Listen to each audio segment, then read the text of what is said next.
বৌমা তুমি একা নও যে তোমার বাচ্চা হয়েছে, হ্যাঁ সবারই বাচ্চা হয়, সবকিছু করতে হয়, আর এটা ছাড়া মেয়েদের আর কাজই বা কি আছে? হ্যাঁ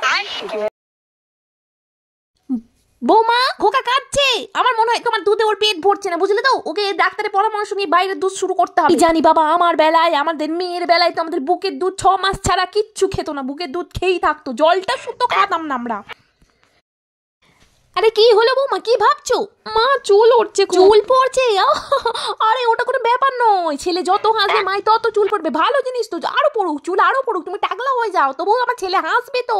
তোমার চুল না থাকলেও হবে, আমার নাতির মুখে হাসিটা থাকতে হবে। আরে বৌমা, নাতিটাকে একটু ন্যাড়া করে দাও দেখি, খোকাটার মাথায় চুলই বেরোচ্ছে না। হ্যাঁ 3 বার 4 বার 5 বার যতবার ন্যাড়া করবে তত ভালো চুল বেরোবে, বুঝলে তো? যাও আজকে গিয়ে ওকে ন্যাড়া করে নিয়ে আসো, যাও। একটু ছোট করে টিপ পরে দিন, ওরো না।